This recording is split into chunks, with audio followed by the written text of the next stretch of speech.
हर हर महादेव। आपका फिर से स्वागत है मेरी इस वीडियो के अंदर, जिसके बीच में मैं आपको एक ऐसी जानकारी देने वाला हूँ जो एक नए साधक के लिए बहुत ज्यादा जरूरी है। ठीक है, मैं अक्सर बात करता हूँ नए साधकों की, क्योंकि मैं देखता हूँ कि बहुत सारे ऐसे नए लोग हैं जो साधनाओं के अंदर प्रवेश कर रहे हैं और वो कई ऐसी समस्याओं से जुड़े होते हैं जिनके बारे में ना तो उन्हें पता होता और ना ही उनको उनका निवारण पता है। तो क्यों ना कुछ ऐसे साधकों की सहायता की जाए किसी न किसी तरीके से। तो मैं उनको ऐसी रॉ इन्फॉर्मेशन देता हूँ जो उनके काम आने वाली है। और आप लोगों ने एक चीज मेरी पिछली वीडियोज में देखी होगी कि मैं जो बोलता हूँ वो आप लोग आराम से रिलेट कर पाते हैं। ठीक है, तो आज इसी तरीके से मैं बात करने वाला हूं जो साधक साधनाएं कर रहा है।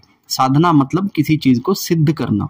ठीक है, तो सिद्ध करना दैट मीन्स के सिद्धि का बनना।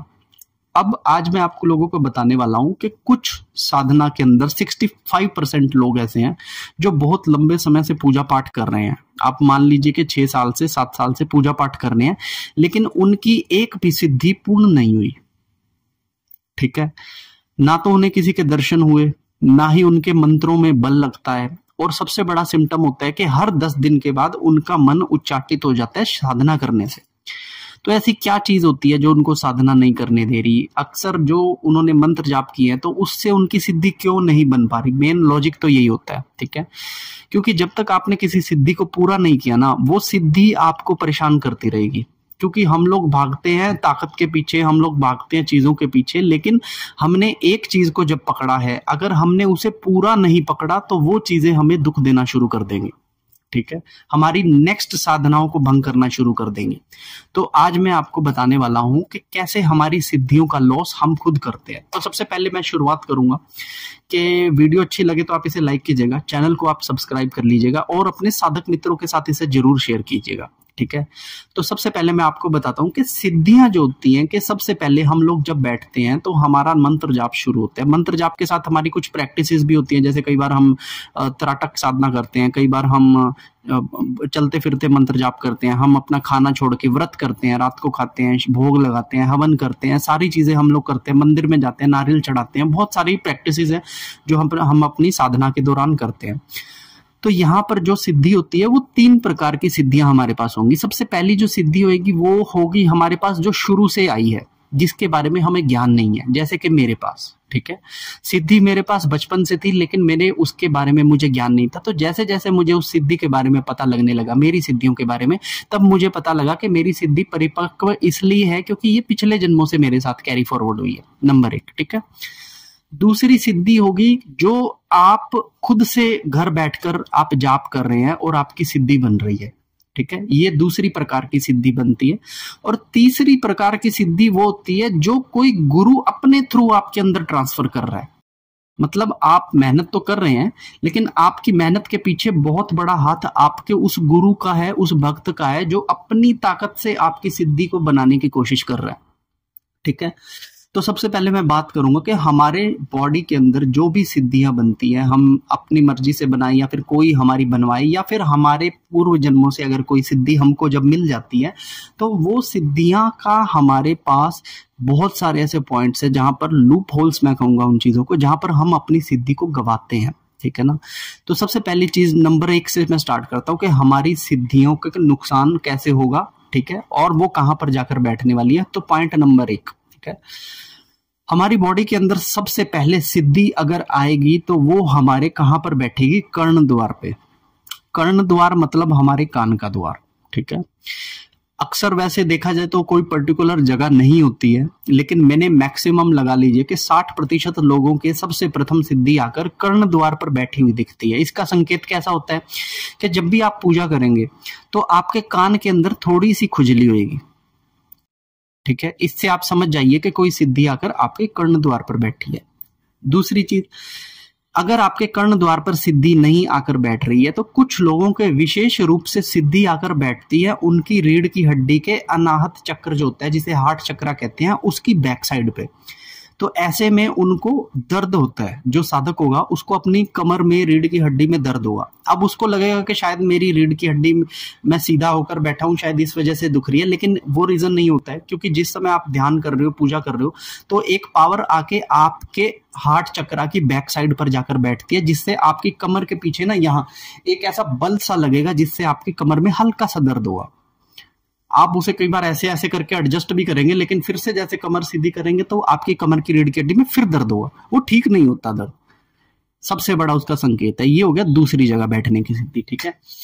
तीसरी जगह आपकी सिद्धि के बैठने के होते हैं आपके हाथों के अंदर में, क्योंकि जब सिद्धि आपके हाथों के अंदर आके बैठती है, तो हाथों के अंदर मैक्सिमम बहुत कम लोगों के आकर बैठती है, क्योंकि लोगों को मुद्रा ही नहीं पता होती। जाप के समय में इस तरह से करना है या फिर इस तरह से करना है या फिर कैसे इस तरह से करना है, मतलब कई सारी पोजीशंस होती हैं, आप किस तरीके से जाप की मुद्रा बना रहे हो। तो जिन लोगों की मुद्रा का नॉलेज है, सिद्धि आकर उनके हाथ पर ही बैठेगी, ठीक है। और ऐसे में उनका हाथ हल्का हल्का शिवर होना शुरू हो जाएगा। अगर उन्होंने लटका भी रखा होगा तो उनका हाथ इस तरह से हल्की हल्की वाइब्रेशन में आ जाएगा, ठीक है। ये हो गया 3 जगह, मेन जगह। बैठती तो और भी कई जगह है, लेकिन मैक्सिमम जितना मैंने नोटिस किया है, इन 3 जगहों पर सबसे ज्यादा सिद्धि आकर आपकी बैठती है। अब सिद्धि ने आपकी बॉडी में एक स्थान ले लिया। अब जब भी आप बैठने जा रहे हो तो पर्टिकुलर उसी जगह पे, कमर में, कर्ण द्वार पे या फिर आपके हाथों के अंदर प्रतिदिन आपको कुछ वाइब्रेशन फील हो रही है, ठीक है। दैट मीन्स कि वो सिद्धि आकर आपकी उस जगह पे बैठ रही है। अब यहाँ पर कुछ लूप होल्स मैं आपको बताता हूँ कि जब ये चीजें हमारे साथ होने लगती है तो हमारे बेचारे भोले वाले साधक जो है वो यूट्यूब पे सर्च करना शुरू कर देते हैं, या किसी भी ऐसे भक्त के पास जाकर ये चीजें पूछना शुरू कर देते हैं। तो जब किसी समझदार भक्त के पास ये बात आती है तो वो समझ जाता है कि जरूर इसकी कोई सिद्धि आ रही है। तो जब भी ऐसी कोई सिद्धि आती है ना, तो ये जितने भी भक्त लोग हैं अपनी शक्तियों को इकट्ठा करने के लिए आपकी सिद्धि को खींच लेते हैं, या फिर आपकी सिद्धि की स्थान से हटा देते हैं।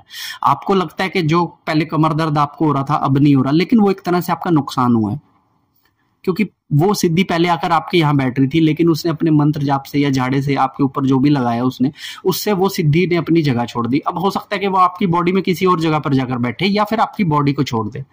तो यहाँ पर बहुत सारे साधकों को नुकसान हो जाता है। उन्हें लगता है कि हम ठीक हुए हैं, लेकिन वो खराब हो जाते हैं, ठीक है। दूसरी चीज, सिद्धि जब भी हमारे पास आएगी तो हमारे पास कुछ एक्सपीरियंस आने लगेंगे। मे बी हमको विजन्स आ सकते हैं, हमें स्वप्न में कुछ विजन्स आ सकते हैं, हमें कुछ चीजों का पूर्वाभास हो सकता है, हमें कुछ लोगों की मेंटेलिटी हमारे माइंड में आ सकती है कि ये क्या सोचता है, ये अच्छा है या बुरा है। हमारे गलानी आएगी, कुछ ऐसे लोगों से नफरत होने लगेगी अपने आप ही।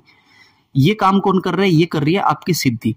अब ऐसे में जब हम ये चीज दूसरे को बताना शुरू कर देते हैं तो हमारी सिद्धि का नुकसान हो जाता है, क्योंकि अभी टाइम नहीं आया था कि आप किसी दूसरे को बताओ कि हमारी कौन सी सिद्धि हमें क्या बता रही है।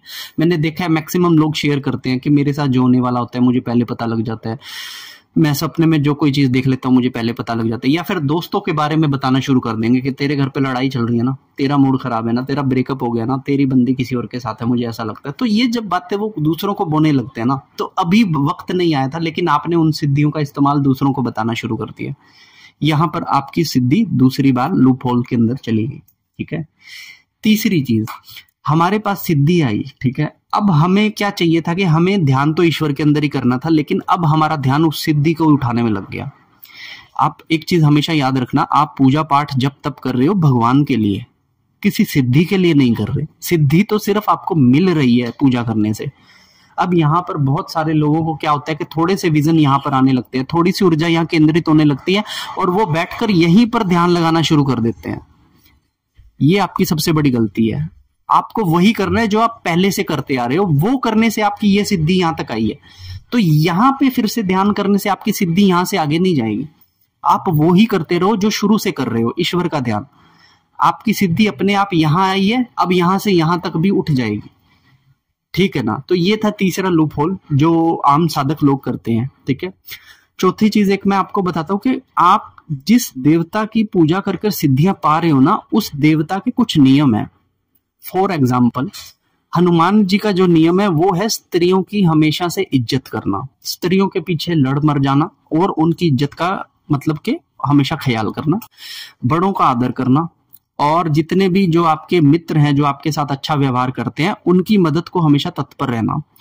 तो जब आप इन चीजों को नेग्लेक्ट करना शुरू कर देते हो तो आपकी सिद्धियां खराब हो जाती हैं आपके ये वाला बिहेव देखकर। अब मैं एक एग्जांपल दूंगा। एक हनुमान जी के बहुत अच्छे साधक जो थे, मित्र ही थे मेरे, और वो हनुमान जी की साधना करते थे। उनकी सिद्धि बनती नहीं थी हनुमान जी की। कारण क्या था कि अचानक से जैसे हम लोग बाहर गए और एक लड़की आई, और लड़की को देखकर उन्होंने एक कमेंट पास किया मेरे कान में, ठीक है। तो जैसे ही ये कमेंट मैंने उसके व्यक्ति के मुंह से अपने पास सुना, तो मेरे मन में ये आया कि यार ये जो हनुमान जी का इतना बड़ा भक्त बनता है, ये देख कैसे लड़की को देख के, उसके कपड़े देख के कमेंट पास कर रहा है। तो जस्ट इतनी सी बात ही हुई थी कि उस व्यक्ति की वो जो सिद्धि थी वो पूर्ण रूप से नष्ट हो गई। आप हनुमान जी की पूजा कर रहे हो ना, तो हनुमान जी इस धरती के वासियों के लिए क्या सोचते हैं, आपको वैसे सोचना पड़ेगा। आप शिव की पूजा कर रहे हो, तो शिव दुनिया के लिए कैसे सोचते हैं, आपको वैसे सोचना पड़ेगा। अगर आपने अपना खुराफाती दिमाग चलाया तो आप अपनी सिद्धियों का स्वयं से नुकसान कर लेते हो। इसीलिए मैं बोलता हूँ कि जब भी आप पूजा पाठ करते हो तो आपको बहुत सारी सावधानियां बरतनी पड़ती हैं अपने हार व्यवहार में भी। आप नाम की साधना कर रहे हो, फोन पर आप किसी को धमका रहे हो या गालियां दे रहे हो, तो भगवान ऐसी सिद्धियां आपके पास थोड़ी भेजेगा। या सिद्धियां आपके पास फिर बैठने वाली थोड़ी है। आपकी सिद्धियां पूर्ण होकर फिर अपूर्ण हो जाएंगी, ठीक है ना। तो ये कुछ लूप होल्स मैंने आप लोगों को बताए हैं जिनके बारे में आपको खासा ख्याल रखना है, और अपनी साधनाओं को बहुत ही साफ मन से करने की कोशिश करना, तभी आपकी सिद्धियां पूर्ण होगी। और ये चीज हमेशा ध्यान रखना कि आप ईश्वर के लिए पूजा कर रहे हो, आप सिद्धियों के लिए पूजा नहीं कर रहे। अगर एक बार भी आपके माइंड ने ये सोच लिया ना कि मैं दिव्य दृष्टि के लिए साधना कर रहा हूं, तो वो दिव्य दृष्टि आपको 10 जन्मों में भी नहीं मिलने वाली। आशा करता हूं कि मेरी ये बातें आपको समझ आई होंगी। अगर आपको वीडियो अच्छी लगी तो वीडियो को लाइक कीजिएगा, अपने दोस्तों के साथ शेयर कीजिएगा, कमेंट कीजिएगा अगर आपका कोई क्वेश्चन है तो। हर हर महादेव।